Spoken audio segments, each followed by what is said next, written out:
Salut les gens, carte 34, l'initiation. Très symbolique, excessivement symbolique. Elle symbolise déjà pas mal de choses telles que le troisième œil, on va dire la clairvoyance. La main qui permet de faire, mais la main qui permet aussi de lire les lignes de la main. Et puis plein de symboles que vous verrez quand vous aurez le jeu ou si vous regardez la carte de plus près. Et puis surtout le 34 qui fait 3 plus 4, ça fait 7.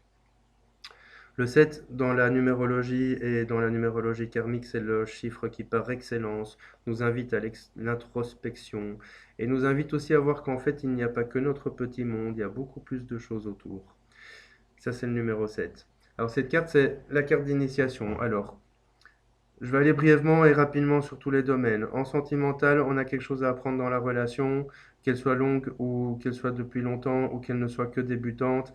On a quelque chose à apprendre dans la relation et on doit tirer les leçons. Dans le professionnel, on a quelque chose à apprendre dans la situation, qu'on ait un emploi depuis très longtemps ou depuis tout pas longtemps.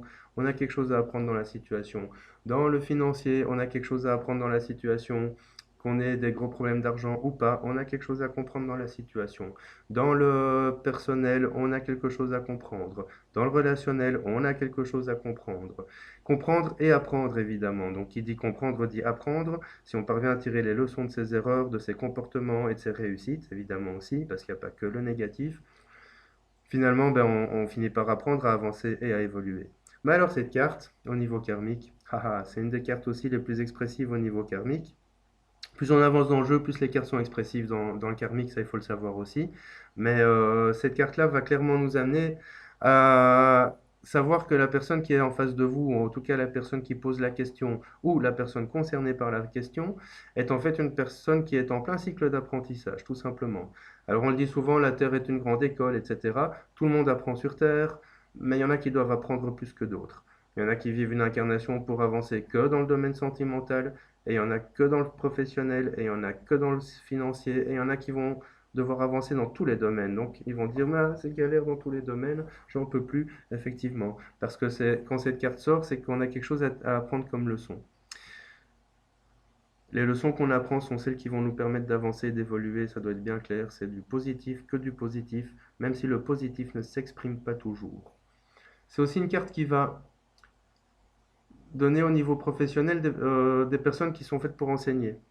Des personnes qui sont faites pour transmettre, pour apprendre, pour enseigner, pour partager leurs connaissances, leur savoir, des personnes qui sont faites pour apprendre la pédagogie, pour tout ça. Mais alors, comme je le disais, l'initiation, c'est vraiment une carte qui va nous amener à faire réfléchir la personne qui est en face de nous, à lui faire prendre conscience qu'en fait, tout ce qu'elle vit, ben, elle le vit pour une raison bien particulière, qui est de comprendre, d'apprendre et de ne plus reproduire les mêmes situations. C'est une carte qui va nous amener en fait à l'introspection pour l'autre, puisque le 7 c'est le chiffre de l'introspection, 3 plus 4 pour rappel, c'est le chiffre 34, c'est l'introspection. Et donc ça va permettre simplement de faire réfléchir l'autre. Alors quand on a cette carte qui sort, si c'est la personne qui est en face de nous qui est concernée, l'idéal c'est de poser des questions un peu dirigées pour que la personne puisse prendre conscience. Alors je vais vous donner un exemple parce que c'est pas facile. Donc la personne vient chez vous, bonjour monsieur, je voudrais un petit tirage de cartes. Oh, bonjour, voilà, je vais vous faire un tirage de cartes. Et puis, oh, la carte 34 sort. Et puis la question, par exemple, c'est j'ai perdu mon travail et qu'est-ce que je dois faire pour en trouver un nouveau? Et là, on va essayer d'amener la personne sans trop non plus l'influencer, mais en essayant un petit peu de la diriger, à réfléchir. Pourquoi tu as perdu ton travail? Oh, ben j'ai perdu mon travail parce que je crois qu'il y a eu une restructuration. Ah, et t'as été le seul à être viré ou il y en a d'autres qui ont été virés? Ah non, pour l'instant, je suis le seul. Donc il y a une restructuration et en fait, t'es le seul à avoir été restructuré. Oui, en tout cas pour l'instant, mais il y en a peut-être d'autres qui vont suivre. Oui, mais pour l'instant. Et qu'est-ce qui a fait qu'est-ce qui s'est passé avant que tu perdes ton travail? Oh, ben, je sentais que mon boss était un petit peu fâché sur moi. Ah, il était fâché. Pourquoi? Ben, parce que ceci. Parce que par exemple, j'ai mal fait un travail qu'il avait demandé. Ah, et c'est la première fois? Oh non, cette année, ça a quand même dû arriver deux ou trois fois. Et pourquoi tu as fait ce travail de manière superficielle? Oh, ben, parce que ça me gonfle et puis j'aime pas ses ordres et puis voilà. Et puis résultat, j'ai été viré.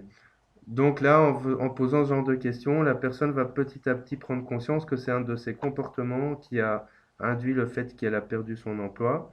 Et donc, à ce moment-là, on est dans l'initiation, l'apprentissage, parce qu'elle va comprendre que finalement, ce n'est pas de la faute de l'autre, mais c'est de sa faute à elle.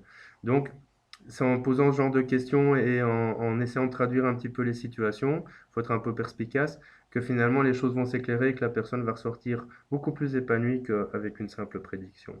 En fait, c'est à ça que sert ce jeu, c'est faire prendre conscience des choses aux gens. C'est beaucoup moins de la prédiction que de la prise de conscience. Et c'est en ça que c'est un jeu très riche, parce qu'on peut vraiment travailler sur plusieurs niveaux. Sur le niveau futur, prédiction, sur le niveau passé, déblocage, sur le niveau présent, prise de conscience, et sur le niveau passé antérieur, vie antérieure.